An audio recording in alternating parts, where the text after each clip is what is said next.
365 대화를 위한 성경 통독 시간입니다. 6월 11일 162일 차입니다. 오늘 읽으실 말씀은 시편 51에서 54편이고 묵상하실 본문은 시편 51편 1에서 9절입니다. 말씀의 개요입니다. 간구와 탄원의 기도시 다음으로 감사시가 있습니다. 내가 여호와께 간구하매 내게 응답하시고 내 모든 두려움에서 나를 건지셨도다. 이 시편처럼 어려움 속에서 간구한 것을 주께서 들으시고 건지셔서 감사하는 시편이 감사시입니다. 감사시는 대체로 세 가지 흐름을 가지고 있습니다. 첫째, 고난 가운데서 간구하는 자신의 기도를 주께서 들으시고 도우셨음을 말하고, 둘째, 다른 사람들에게 도우시는 하나님을 찬양하라고 권면하고, 셋째, 간구할 때 서원한 찬양이나 제사를 감사함으로 드리는 것입니다. 18편, 30편, 34, 107, 116편 등이 감사시입니다. 51편은 다윗이 밧세바와 동침한 후 선지자 나단이 그에게 왔을 때라는 표제가 밝혀주듯이 죄에 대한 슬픔과 철저한 회개의 참회시입니다. 회개를 통한 하나님의 죄사함의 은혜로 하나님과 관계 회복을 간구하면서 세 가지 소원 기도를 드립니다. 1절에서 9절은 자신의 죄가를 씻어주시기를 간구하고 12절에서 정직한 영을 새롭게 해주시고 회복시켜 주시기를 간구하고 그리하면 세 가지 일을 하겠다고 기도합니다. 죄인들에게 주의 도를 가르치는 것, 주를 찬양하며 전파할 것, 상한 심령으로 제사를 드리겠다는 것입니다. 52편은 에돔인 도액이 사울에게 이르러 다윗이 아히멜렉의 집에 왔다고 그에게 말할 때라는 표제를 통해서 구체적인 배경을 밝혀주고 있습니다. 다윗이 사울에게 쫓길 때 노베에 있는 성소에 가서 제사장 아히멜렉의 도움으로 진설병으로 허기를 채우고 골리앗의 칼을 받은 적이 있었죠.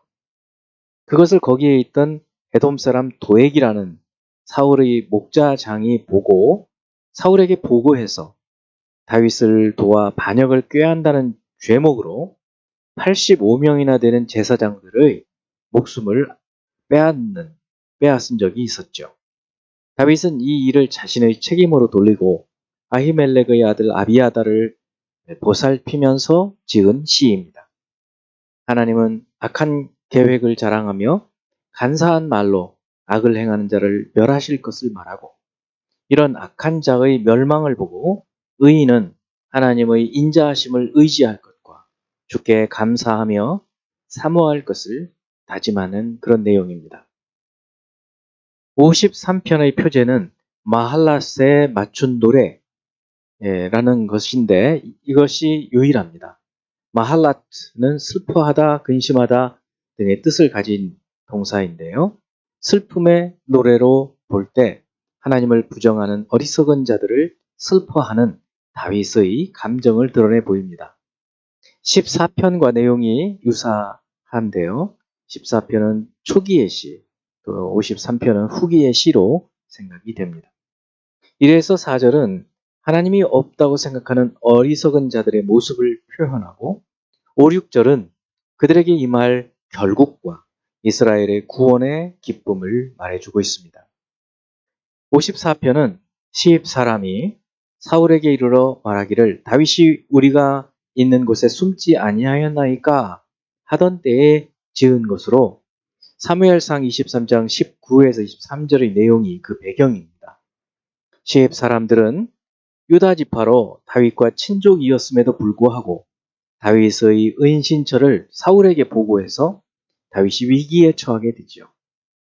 자신의 생명을 수색하며 하나님을 앞에 두지 않는 사람들에게서 구원해 주시기를 간구하고 생명의 하나님께서 원수를 멸하시도록 기도한 후에 감사함으로 제사 드릴 것을 서원하는 내용입니다.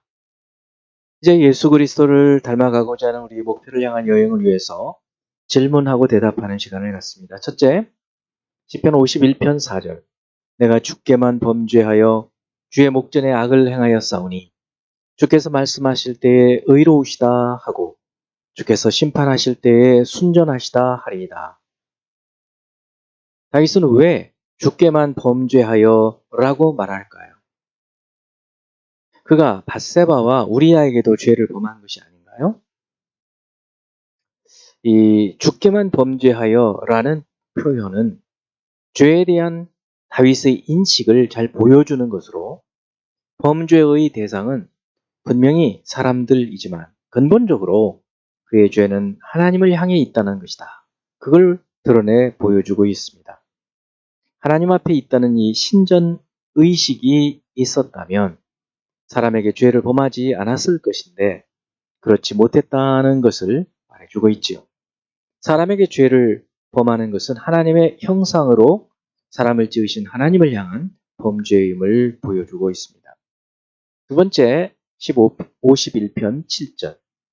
웃을초로 나를 정결하게 하소서 내가 정하리이다. 나의 죄를 씻어주소서 내가 눈보다 희리이다. 웃을초와 정결함은 무슨 관계가 있을까요? 웃을초는 스펀지와 같은 액체를 흡수할 수 있는 식물로서 6월절 절기 때 양의 피를 이 웃을초에 찍어서 문인방과 설주에 바를 때 사용되었습니다. 웃을초는 그렇게 해서 죄를 정결하게 하는 상징적인 의미를 가지게 되었습니다. 세 번째, 52편 2절. 네 혀가 심한 악을 꾀하여 날카로운 삭도같이 간사를 행하는도다. 이 52편의 표제의 배경을 또 설명으로 참고해 볼 때 무엇을 두고 하는 말일까요?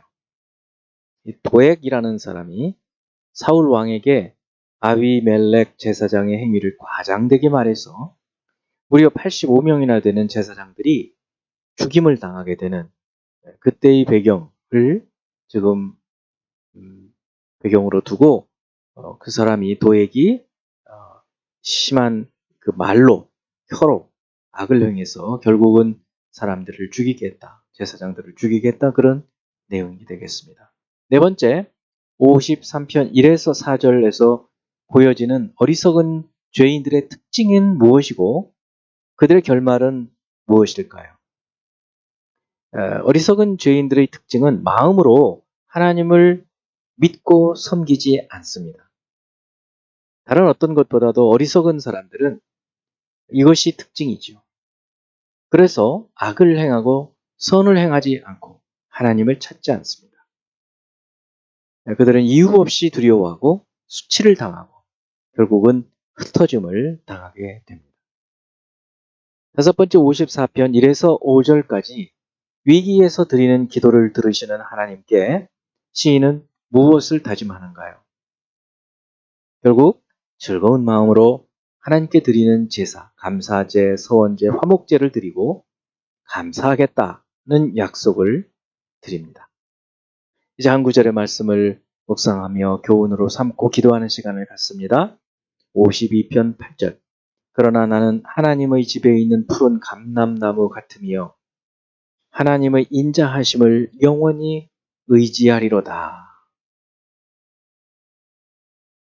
하나님을 신뢰하는 하나님의 그 헤셋, 인자하심을 영원히 의지하고 신뢰하는 사람들에게 푸른 감람나무와 같이 무성하고 번성하고 형통하는 그런 인생이 될 것을 다시 한번 다짐하는 그러한 시가 되겠습니다. 우리도 하나님을 영원히 의지하며 살아갈 때 형통한 삶을 살 수 있을 줄 믿습니다. 기도하겠습니다. 아버지 하나님, 주님을 영원히 의지하고 신뢰하고 그 주님의 인자하심, 사랑하심을 신뢰하여 영원히 살아갈 수 있는, 그래서 주께서 형통하게 하시는 그 복을 누리며 살게 하여 주옵소서. 예수 그리스도 이름으로 기도합니다. 아멘.